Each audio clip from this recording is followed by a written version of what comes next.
Rudo was a slum dweller who often broke into the junkyards of rich people to steal usable things. However, when he gets framed for his foster father's murder and gets thrown into the pit where all the garbage of the world ends up, he is forced to fight gigantic monsters made of garbage to climb his way back up and get revenge.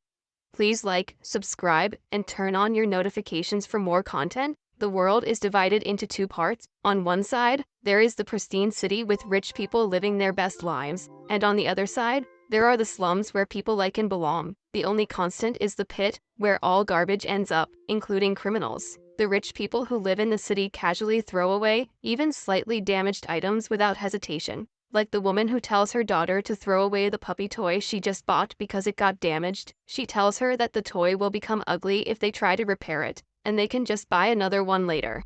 The girl has no problem with that, and her mother throws the puppy along with other garbage into the small garbage vent that leads it straight to a truck in an underground tunnel that leads to a giant trash collection site. However, the young Rudo is inside the trash collection site too, eyeing the stuff the trucks are carrying. He sneaks into the trash collection site and enters one of the rooms, but unfortunately, one guard hears some sound coming from the room, and he immediately checks inside to find someone rummaging through the garbage. The guard barges inside the room with his gun pointed at the trash thief Rudo, calling him a disgusting degenerate who is threatening the beauty of the city by hoarding trash. Rudo doesn't even respond to this because he hears those things every Tuesday.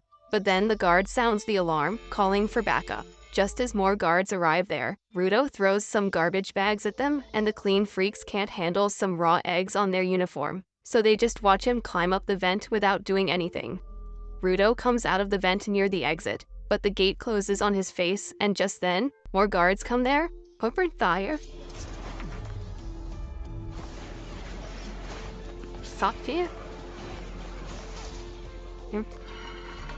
What a bunch of shitheads. Yeah, and a threat. Assholes. The next day, the news about the garbage raider spreads through the city, with the people blaming the slum dwellers for it. On the other side of the wall, the slum dwellers know exactly whom to blame because it is not the first time Rudo has entered the trash collection sites. They think that he will be caught one day, and most of them actually hope that he does. Rudo doesn't care about them as he sets his shop to sell the repaired goods he found. When his friend Chiwa arrives there to lash out at him, she asks him why the hell does he take such a big risk just to scavenge through the trash of the city people. And he replies that those rich bastards don't even care about throwing perfectly usable things. He feels sorry for the things they throw out, so he retrieves them. And since he can get some money by selling them, it is even better. Chiwa seems to understand him, but just then, 3 boys arrive there, clenching their noses as they say that someone reeks of garbage here. They tell Chiwa to stay away from Rudo, or she will smell like garbage too.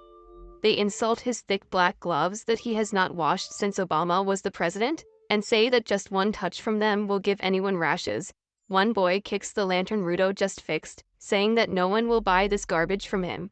He says that Rudo's hands are even creepier than the gloves, which is why he keeps them hidden.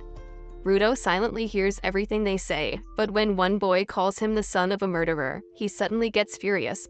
The boys, however, don't stop, saying that the slum was made to imprison criminals, and the people who live here now are their descendants. That is why they always try to keep their reputation clean. But Rudo's dad brought shame to them by becoming a murderer.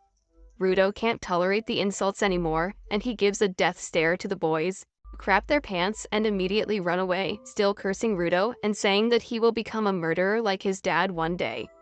Rudo then quietly starts fixing the lantern again, and Chiwa tells him that she believes that he is a good person who will never turn out like his dad. He gets embarrassed on hearing that, but before he can thank her, Chiwa's attention goes to the puppy toy he got from the dump last night. Turns out, Rudo brought the puppy as a gift for her in the first place. But before he can give it to her and increase his risk score, Chiwa's mom comes there and takes her away. Rudo heads home after that, and finds his adoptive dad Regto waiting for him. Regto suddenly starts mimicking how nervous he was while trying to give the puppy to Chiwa, and Rudo turns red because he didn't spot him watching them. Regto tells him that they will talk about it later because first, they need to talk about Rudo's little trip to the junkyard. Regto tells him that he doesn't need to push himself so hard because they are not that broke. He thinks that Rudo feels a bit indebted to him because he adopted him after his biological dad was thrown into the pit for being a murderer. But Rudo says it is not like that. He tells Regto that he considers him family, and he is just trying to do his part. Recto simply tells him to be this honest with Chiwa too, and Rudo suddenly fumbles hard, injuring the gun wound from last night. Recto immediately starts giving him first aid and also changes the bandages around his hands while he is at it. As Rudo looks at his hands, he recalls how they have been injured for as long as he has known. People always judged him for that, and sometimes his wounds started hurting like hell out of nowhere. Then one day, Recto gave him the black gloves that magically suppressed the pain. After Recto is done tending to Rudo's wounds, he tells him to confess to Chiwa soon or someone else might swoop her away. And while the two of them are bantering about it, a creepy masked guy listens to everything from the streets. The next day, Rudo finally works up courage to tell his feelings to Chiwa, and heads towards her home with the puppy, but on the way, he comes across a scene that is not really rare in the slums. At the edge of the slums, there is the pit, where all garbage and serious criminals are thrown. Today, another criminal is being thrown into the pit and Rudo can only watch the execution, wondering what happens to the people inside the pit. Just then, Chiwa comes there, saying that it is quite a brutal sight, and Rudo panics because he was not ready to meet her yet. Chiwa suddenly starts talking about the executions and other stuff, and then she tells Rudo that she doesn't want him to get thrown into the pit. She says that there might be a lot of stuff that shouldn't be thrown out as garbage, but it is not a good enough reason to risk his life. Rudo replies that Recto said the same thing and Chiwa says that it is because Recto loves him too. Rudo takes a second to process that Chiwa said that Recto loves him too, and his brain with 2 MB RAM understands that Chiwa means that she loves him. She gets flustered on realizing that her words could be interpreted that way, but Rudo has already lost his mind. He falls on the ground, clutching his face, and then gives the puppy toy to Chiwa, saying that she might not want it because it came from the garbage, but he thought the puppy would be happier with her. To his utter delight, Chiwa accepts the toy, saying that she will cherish it, and Rudo is happier than he has ever been. He jumps and dances on his way back home, thinking that he needs to boast about it to Recto immediately. On the way, he bumps into some guards who don't even bother with him, but he is curious about why they are in the slums. Anyway, Rudo reaches home and starts telling Recto about what happened just as he opened the door, but he is left aghast when he sees Recto on the ground with a creepy masked man on top of him. The masked man turns around to take one look at Rudo before plunging his knife deeper into Recto's body. Rudo loses his cool on seeing this and charges at the masked man, but he gets hit so hard that he doesn't even realize when he got knocked out. By the time Rudo comes to his senses, the masked murderer has finished his job. He picks up a book from the floor and heads outside, briefly glancing at Rudo who tries following him, but then he hears Recto's voice. Recto is still alive somehow, and with his dying breath, he tells Rudo to run away. Rudo immediately goes next to him, promising that he will get help, but Recto just tells him to run away and change this shit heap of a world into something better. With that, Recto's body falls limp and Rudo can't process what is happening. Just then, the soldiers arrive there and they zap Rudo. Believing him to be the murderer, they pin him to the ground as they tell him that he is being arrested for murder, and Rudo tells them that it was not him. The guards tell him that nothing he says matters anymore because they caught him red-handed. He keeps trying to tell them that the real murderer has just left the house, and they can still catch him. But the guards don't even want to listen to him, so they just knock him out using the traditional method of punching him in the head. Soon, Rudo is taken to the scaffold to be executed for his crimes.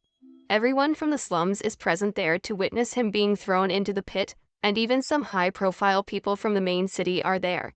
The judge tells Rudo that murder is one of the greatest crimes one can commit, and even though he killed a mere slum dweller, the punishment will not be reduced.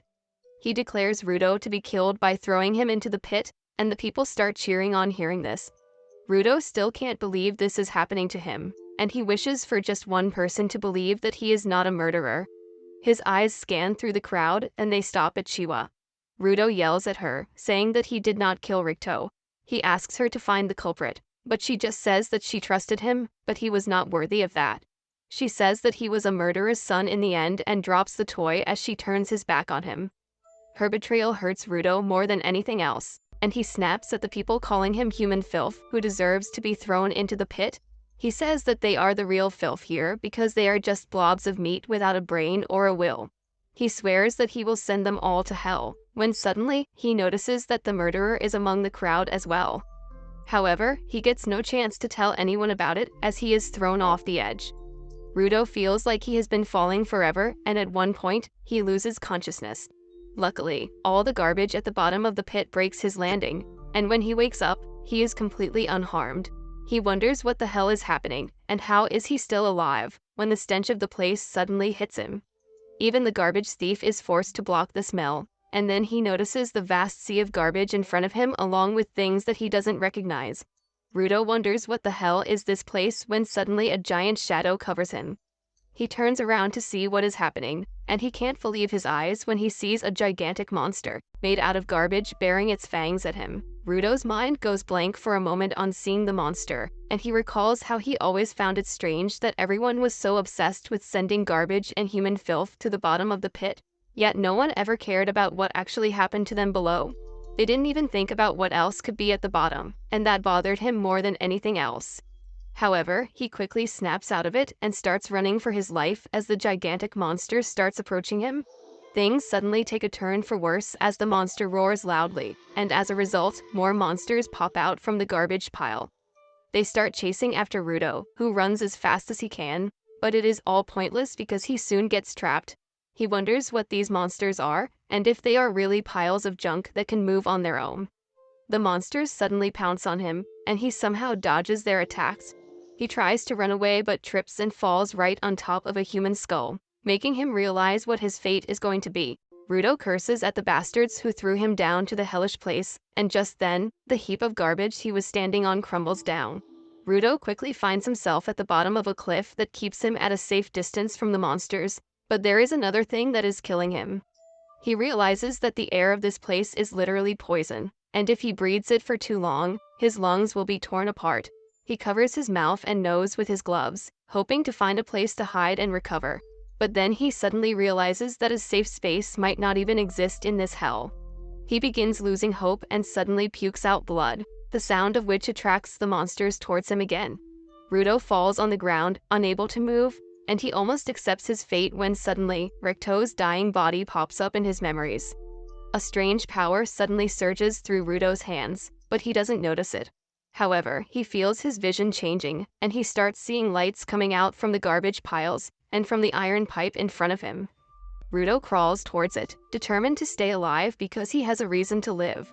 He grabs the iron pipe and gets up, declaring that he will return to the surface and get his revenge on the people who sent him here and on the bastard who killed his dad.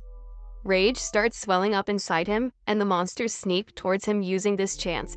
However, as one of them attacks him, Rudo simply hits it away with the iron pipe without even bothering to look at it.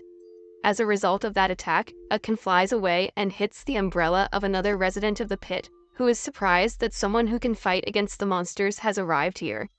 Meanwhile, Rudo has gone batshit crazy while fighting the monsters. He doesn't care about the poisonous air or the blood flowing down his nose as he keeps jumping around, and even getting slammed into the huge rocks at great speed doesn't seem to do much damage to him. A monster crushes the rock he was stuck on, burying him in rubble, but Rudo gets out and pulls a pole along with him. He swings it with full strength, dealing great damage to the monster, but then suddenly, another monster emerges from right underneath him. Rudo somehow jumps away from its jaws, but then the results of breathing in the poisonous air finally hit him. He begins spewing blood again, and the monsters use this chance to creep up on him. Luckily, his mysterious power rises once again, giving him the strength and madness to stand in his position, even as two monsters attack him at the same time. Rudo comes out of the collision safely and uses a metal sheet to cut the skull of the first monster. He then attacks the second monster, slashing it in half and causing it to explode. He takes a break after that, but then another gigantic monster begins walking towards him. The moment Rudo sees it, he decides to run away and regain his strength, but the monster stomps on the ground with its full strength, releasing a shockwave that blows him away. However, as Rudo opens his eyes, he is shocked to see a guy wearing a creepy mask standing on top of him. He wonders who is this guy and where did he come from, but the man suddenly lifts him up and kicks him ahead. Rudo coughs up some blood and is about to throw hands when the guy suddenly puts a gas mask on his face, allowing him to breathe again. Rudo is really confused now, and he asks the man if he is a local. He wants to know about this place and the monsters here, but the masked man just asks him to be silent. Obviously, someone with a single-digit IQ can't understand orders, and Rudo keeps asking him about this place loudly. The masked man once again whispers at him to shut up, but Rudo tells him to speak more clearly. He asks if they are underground, and the masked man finally snaps at this. He forgets his own advice and yells at Rudo, telling him that they are not underground but above the surface, and it is the fault of the people living at the top for turning this place into a hellhole. He then tells Rudo that the giant monsters made out of trash are attracted to sound, and thanks to him not shutting up, they have noticed him now. The masked man says that the trash beasts can't be defeated with ordinary weapons, so their best choice was to sneak away silently, but they can't do it anymore. One monster reaches behind them by this point, and the masked man decides to deal with it before anything else. A golden energy suddenly emerges from his arm and coats his umbrella, transforming it into a weapon. The monster attacks them, but the masked man simply swirls his umbrella in its face, using it like a handheld blender to grind away the monster. The monster's pieces fall away everywhere, and they suddenly turn to dust. Rudo was already surprised by the strange power-up, but now he is even more curious about the monsters not regenerating after being hit by this attack. Just then, a huge horde of monsters arrive there, but the masked guy is confident that he can deal with all of them. He dashes towards the monsters, quickly blowing them up with his bladed umbrella, and then jumps up, using his umbrella as a parachute. Rudo wonders if this is some kind of technology the people in the pit use, or if it is unique to the masked man. Meanwhile, the masked man drifts in front of the last remaining giant monster, who suddenly spits a ball of acid at him. He blocks and scatters the acid with his umbrella, and the acid violently explodes on hitting the garbage patches. The masked man then uses the monster's head as a base to jump up higher, and after that, he pours more energy into his umbrella, increasing its size and destructive power. He dives towards the monster's head with that, cutting through him and the ground as well. Once that is done, the masked man heads back to Rudo, who asks him who the hell is he. The man removes his mask and introduces himself as Injin, a simple cleaner, but the very next moment, the sick air makes him regret his decision. Injin curses Rudo for making him take off his mask, and then suddenly, Rudo collapses. While he is unconscious, he dreams of an incident from his childhood. He had returned home after being bullied and pushed into the sewer by the other boys because he told them that objects are alive, and they didn't believe him. Recto asked him if he hit the boys back, and Rudo replied that he did not. He asked Recto if he was really telling the truth when he said that when an object is treated with care, a soul will eventually come to inhabit it. As Recto cleaned him up, he said that the story was just an old legend to make people cherish what they had, but personally, he liked to believe that everything had a soul. Rudo grew increasingly curious on hearing this, and asked if the things around their house had a soul too, including his gloves. Recto just replied that if he treats them with care, they would have a soul one day. Rudo suddenly wakes up from his dream with that, and he finds himself chained and being dragged by Injin. Rudo curses him, telling him to let him free, but Injin says that he is just taking him to a safe place. Rudo doesn't care about that anymore because he wants to go back up to get his revenge, but those words make Injin stop in his tracks. He tells Rudo that it is impossible to climb back up to the place they call the sphere, which is basically in the sky, and it is constantly on the move. He then resumes dragging Rudo, saying that getting back is not possible now, and he should just calm down and accept his new situation. Rudo, however, refuses to give up, saying that he will get back to the sphere at all costs. He believes that Injin knows the way to go there, but is hiding it from him, and he yells at him to tell him everything he knows, or he will keep shouting till more monsters come. Injin is pissed at this, and he tells Rudo that he will tell him exactly what kind of place this is. He starts dragging him even more carelessly and finally takes him to a clearing in a canyon that is 100 times cleaner than the surroundings. Injin drops him there, telling him to have fun as he quickly leaves. Rudo curses him to at least free him, but Injin goes away without saying anything. Suddenly, a bunch of men wearing gas masks come out of the trucks, and they start heading towards Rudo. He wonders if they are the inhabitants of this place, and the people are also incredibly curious about him. Judging by his clothes, they wonder if he is from the sphere, and they creepily approach him with their questions. Rudo nervously tells them that he fell from the sphere, and the men suddenly throw away their masks. They seem really excited to see a living sphere dweller with them, because they always found their dead bodies in the past. They get overly curious and begin examining Rudo's face, and he immediately moves away from them. The men tell him that they mean no harm and start untying him, which makes him think that they are much nicer than Injin. However, it all turns out to be a trap, and soon, Rudo finds himself chained really tightly inside a truck. He wonders what the hell is happening, but the men outside talk about how lucky they are to get a real living spherite because he will definitely fetch an enormous amount. They talk about how people pay crazy money for the body parts and clothes of the dead spherites, and finding a rare one will drive them crazy. The leader of the men then tells Rudo that the reason people are willing to pay such a huge amount of money for spherites is because they hate them. He curses the people living in the sphere who dumped all their waste on the planet until it piled up, poisoning the air and creating monsters. The people who died from the monsters or lost their homes because of the toxic air and land bear deep grudges against the spherites, and once they find a live one, they will go medieval on his. The leader then decides to feed Rudo something to welcome him to the surface, and that food is rotten meat and other spoiled things. He keeps mocking him throughout, saying that spherites like him don't even touch garbage, so he can't possibly digest food like this. However, as he tries to shove a piece of meat down Rudo's throat, the man makes the biggest mistake of his life. Rudo suddenly bites his fingers, tearing out the flesh from them and chewing it up along with the rotten stuff he ate earlier. He then starts eating the rotten food, saying that it is not trash because it is still perfectly edible. The man crap their pants because they have never seen a beast like this, but that is just the beginning. Rudo is mad at everyone for labeling things as trash and unworthy of being used, and he is no longer going to take it sitting down. His power manifests again, and he breaks free from his chains. He jumps outside and releases his energy onto the ground, lifting the objects around him. Injin watches everything from a distance, and he is really pleased to see that Rudo turned out to be a giver, a person who can give life to objects and draw out their power, just like him. Meanwhile, on the ground, Rudo thinks about Rikto's words that treating objects with care makes them alive, and they treat their humans with care too. He throws away his mask and grabs the chain used to tie him, infusing it with life and turning it into a weapon.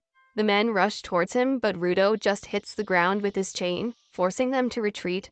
Their leader tells them to target the chain because a giver is useless without their object, and his men succeed in disarming Rudo quickly. However, to their utter shock and Injin's utter delight, Rudo picks up a tire and turns it into a weapon too, which is too rare even for powerful givers. He makes quick work of the men and then moves on to their leader, who keeps cursing him while crapping his pants. But just as Rudo is about to strike him, Injin comes there and stops him. Rudo suddenly snaps out of his frenzy, and his power dies down. The tire he was using suddenly turns to dust, and Rudo gets a nosebleed as he tries to figure out exactly what he did just now. Injin says that using his power so recklessly is bound to tire his body. He then apologizes for testing Rudo like this, but he wanted to make sure of his powers. He promises to tell him everything about this world and his powers, but in exchange, he wants Rudo to join the cleaners because they need people like him to fight the monsters. However, that is a bit too much for Rudo to process, and he says that he doesn't want to join them. As it turns out, Injin doesn't know what the word no means, and he takes Rudo to a clinic to get treated while calling his friend that he found a genius and recruited him into the cleaners. Rudo is shocked to hear that because he never agreed to join him. He says that he needs to go back to the sphere immediately, but the creepy doctor with eyes wider than the holes on a pool table tells him to stop talking. He screams at Rudo for going out into the no man's land because the air there is literally poison. He calls him an idiot sandwich for getting kidnapped on top of that, and tells him to thank Injin who rescued him from 2 horrible fates in one day. Rudo curses Injin in his mind, and then the doctor, who turns out to be an old woman and gets offended when Rudo calls him an old man. Once she is done with the treatment, she kicks Rudo and Injin out. Outside, Rudo thanks Injin for paying for his treatment, and tells him that he just needs information on how to get back. He says that he doesn't have any time to become a cleaner or whatever is it that he calls himself. But Injin replies that he hoped that being kidnapped would teach him how spherites are treated down here. He tells Rudo that if anyone finds out that he is from the sphere, he will regret being born, and moreover, he cannot find any information for free here. Injin then leads him to a desolate dystopian city, but it is a lot better than the filthy world outside. He even treats Rudo to a burger, and he gulps it down without holding back because he puked out all the rotten meat he ate a while back. He used to think that the bottom of the pit would be filled with nothing but garbage. But there are cities here with people living in them. He notices a girl going inside the store and starts staring at her. But then Injin decides to give him a lesson about the surface. He says that garbage isn't the only thing that builds up here, as emotions also build up in the form of an energy called anima. The trash beasts are one of the ways in which anima manifests itself, and though they mostly stick to the garbage dumps, they sometimes attack the cities as well. He says that normal weapons can't hurt the trash beasts because their cores are made of anima, but Rudo's gloves can. Rudo is surprised to hear this, and Injin tells him that when an object is treated with care for a long time, anima gathers inside it as well, and they call such objects vital instruments. Vital instruments can destroy the cores of trash beasts, but not everyone can draw out the power inside of them.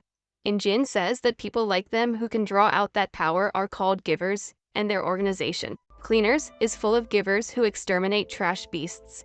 Rudo asks Injin if he promises to tell him how to return to the sphere if he joins the Cleaners, and he replies that he has no clue about that. Rudo lashes out at him for deceiving him, and Injin reminds that he never said that he knew how to send him back. However, he claims that his boss is really wise, and he might be able to help Rudo in his quest to return home. Rudo is pissed because now he needs to meet Injin's boss before making a decision, but then Injin asks him about the gloves. Rudo tells him that his dad gave them to him, and they are the only thing to remember him by. Injin now understands why he cares so much about the worn-out gloves, and he tells Rudo to treat them with care because they have a strong soul in them. Rudo gets emotional because everyone else always mocked him for his gloves, but then Injin gets a message and decides to meet a work friend. Rudo suddenly gets up and thanks him for everything, and in return, Injin throws a pouch of money at him, telling him to be careful how he spends it. Rudo can't believe he is giving him money on top of everything he has already done for him, but Injin tells him that it is no big deal because he got the money by selling his clothes. That is how he was able to get him treated and fed, so he doesn't even need to thank him for it. Rudo goes ballistic on hearing this, but Injin tells him that he couldn't go around the city wearing clothes from the sphere anyway. He says that he is going to meet his trainer now, and tells him to wait here patiently. Rudo is really furious at him, but then he notices a cat taking his money and running away. He gives chase immediately but can't reach the cat. Luckily, he spots a crescent moon-shaped stick on the street, and immediately takes it with him, using it to stop the cat. Just as he manages to pin the cat down, the staff's owner comes there, and he is pissed at Rudo for trying to steal his precious staff. Rudo asks him what is precious about this stupid piece of wood, and the man gets even more angry at this. He quickly takes back his stick and then pushes Rudo away, telling him that he will pay for his crimes. Before that, the man starts getting freaky with his staff, and Rudo is utterly confused by that. Just then, he sees the symbol of cleaners that was on Injin's umbrella, and realizes that the guy in front of him is also a cleaner. The guy activates the power of his staff, and turns it into a weapon, attacking Rudo with it. However, misses on purpose because Injin had already told him about Rudo. He then introduces himself as Zanka, the guy who will be in charge of his training on Injin's request. He says that he never thought he would have to teach a brat that he should not steal from others, and Rudo tells him that he was just borrowing the stick to get his money back. Zanka says that his father must have not raised him right, and Rudo gets really pissed because he can't tolerate anyone insulting Recto. However, as he thinks of Recto, he remembers that he once told him that if he wants someone to listen to him, he should take the first step back from a fight and try to understand how the other person feels. Following those words, Rudo thinks that Zanka has the right to be mad because took his treasure from him suddenly. He feels that he would be mad if someone took his gloves even by mistake and realizes that it was his fault. He apologizes to Zanka for it, and the man calms down equally fast as well. He tells Rudo that it is all good since he returned the staff, and he should have tried to react more calmly as well. Well, Rudo is completely bamboozled by the sudden change in his personality, and also because this is the first time he has managed to diffuse a stressful situation just by talking. He keeps thinking that Recto was right about more things than he thought, and then Zanka helps him back on his feet. He asks him about his vital instrument and what he can do with it. Rudo tells him that his vital instruments are probably his gloves, but he doesn't know about their ability yet. Zanka examines his gloves and remarks that they are really cool, but Rudo is still marveling at how different he seems now. He suddenly realizes that it must be because he is smiling now, and Recto always told him to smile if he wanted to make friends. Unfortunately, Rudo has never smiled before, and he would need a gym trainer to teach him how to use his face muscles properly. Even more unfortunately, he doesn't know that, and he makes his best effort to copy a human smile, but ends up giving the most horrifying expression Zanka has ever seen on a human face. He crashes out at Rudo again, asking what kind of face is he making. He asks him if he is mocking him with that face, and Rudo asks him why is he mad this time because this was the best smile he could give. Zanka tells him that even a blind guy could tell that it was not a smile, so Rudo decides to close his eyes and lips to make it appear more natural. He appears less creepy this time, but that is not enough to stop Zanka from being pissed. He thinks that Rudo is overconfident because Injin called him a genius, and now he is mocking him. He says that he can never achieve his goals if he keeps fooling around like this, but that was one line he should have not crossed. Rudo thinks about his goal to return to the sphere and change it as per Ricto's last wishes, and he tells Zanka that he is dead serious about them. He tells him to stop insulting him, and Zanka draws his weapon out again, saying that they are not going to get along well. Rudo agrees with him and pulls out a metal rod from the garbage bin nearby, awakening its power. Zanka is shocked to see him use a random object as his vital instrument, and he realizes why Injin called him a genius. However, he is still confident that if Rudo has just natural talent, he won't be able to beat a mediocre person like him who has worked hard to reach this level. Rudo doesn't even notice that the taunt was a distraction till Zanka's staff falls right in front of him, missing him by a couple of inches. He is forced to dodge and run away as Zanka goes on the offensive and quickly pins him to the ground. Zanka is satisfied with his victory, but then he notices something on his face. He wipes it off and then smells it out of curiosity, only to find that it is poop. He freaks out as he realizes that the metal rod that Rudo picked up was a part of a toilet plunger. He tries explaining what a plunger is, but Rudo is not in the mood to hear anything, and he begins swinging around the plunger that is still full of somebody's dinner. Zanka panics and does his best to dodge the flying all over the place, and eventually, he runs away from Rudo. Rudo doesn't understand why he is so scared now, but it works in his favor anyway, so he gives chase, terrorizing Zanka with the plunger.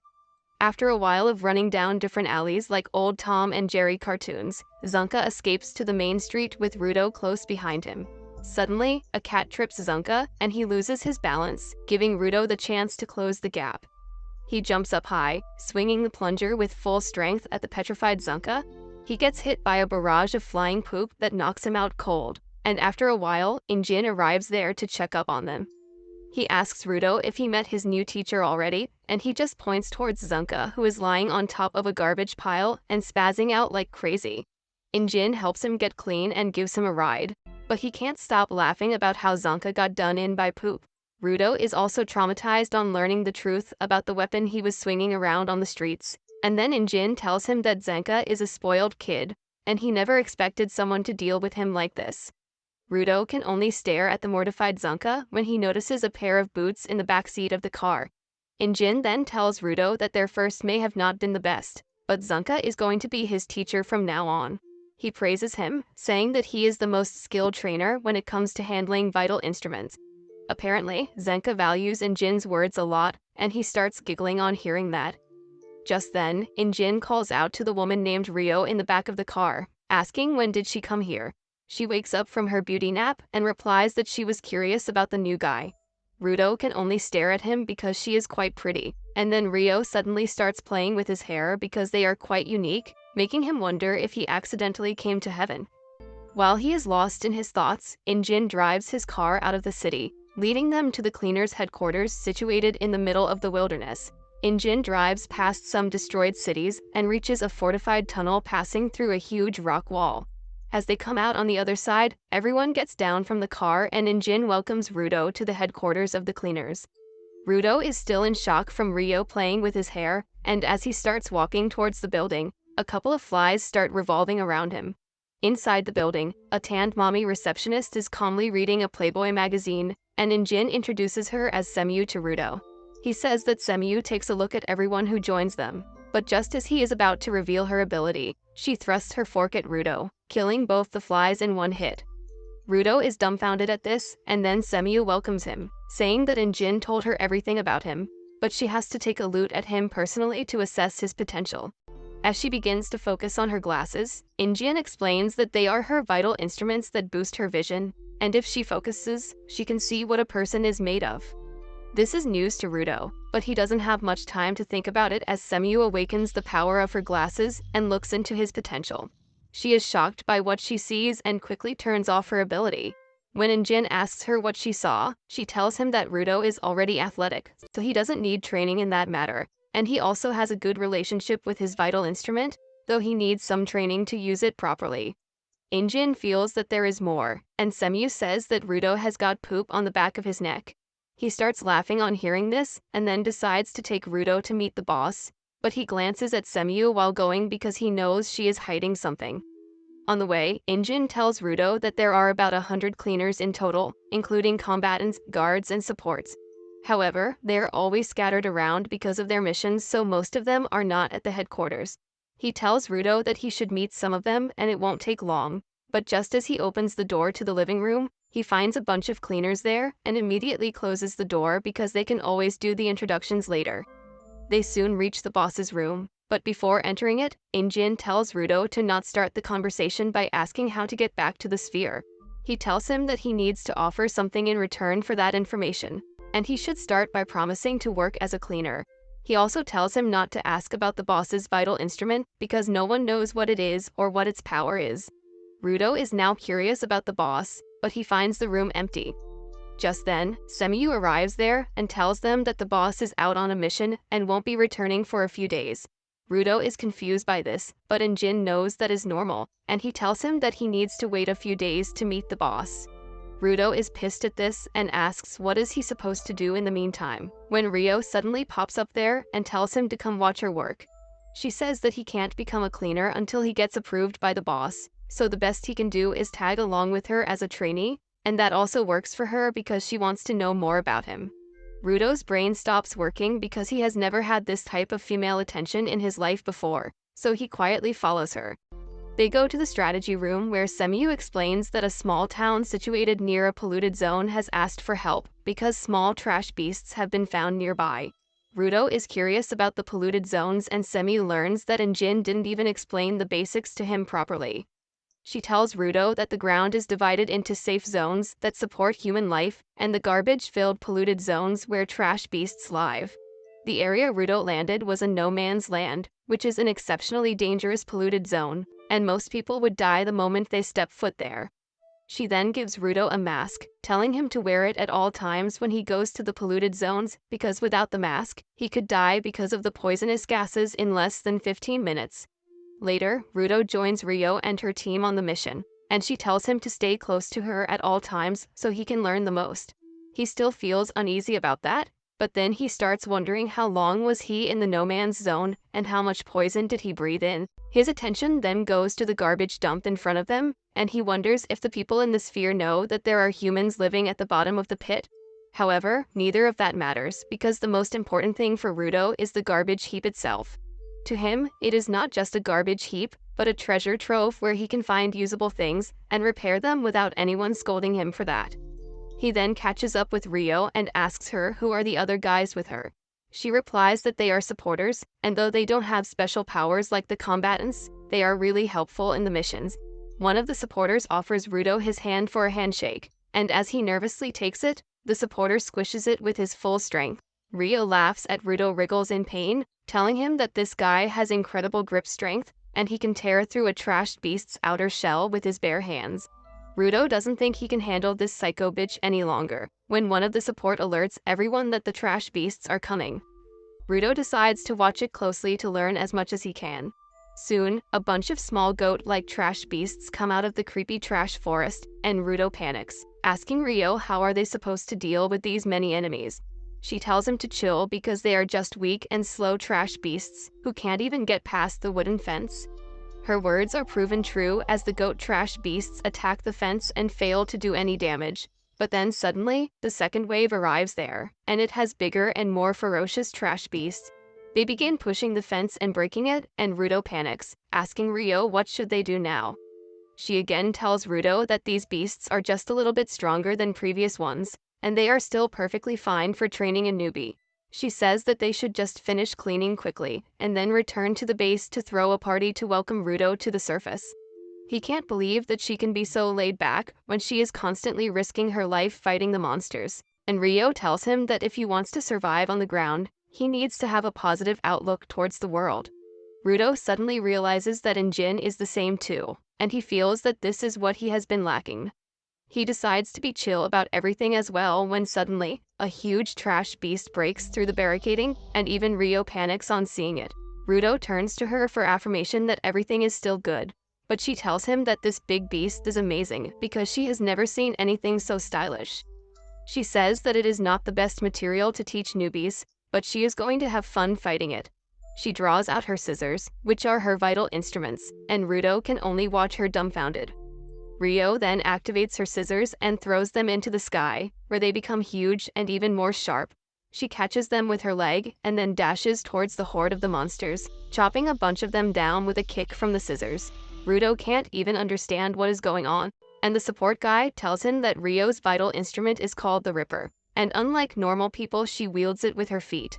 Rudo realizes that everyone uses their vital instruments in their own way when the handshake guy tells him to be more careful about his surroundings. Rudo notices it too late that a level 2 trash beast is about to attack him, but luckily, the supporter stops it with his bare hands before crushing its head and throwing it to Ryo, who simply cuts it with her scissors. She tells the supporters to send some more trash beasts towards her, and they obey, yeeting those heavy monsters at her like they don't weigh anything. By the time Rudo processes all this and learns that this is how the cleaners fight, Ryo has cleaned up all the small fries and only the boss monster is left now. The supporters decide to disable any small trash beasts that can interfere in her fight and scatter. But then Rudo notices that one of the disabled beasts is awake, and it trips the supporter. It then jumps on him, and the man can't get out of its way in time. Luckily, Rudo arrives there to his rescue and says that he will prove his worth here, so that he can get the information he wants quickly. He turns the iron pipe in his hands into a weapon, and it transforms into a spiked barricade. Rudo is confused by this, but then he realizes that he forgot how to use his power because he has been doing it instinctively all this time. He doesn't understand how to deal with the situation, and the trash beast starts pushing down on him. Luckily, Ryo arrives there just then and makes quick work of the trash beast, telling Rudo that he did a good thing by following his instinct to save others.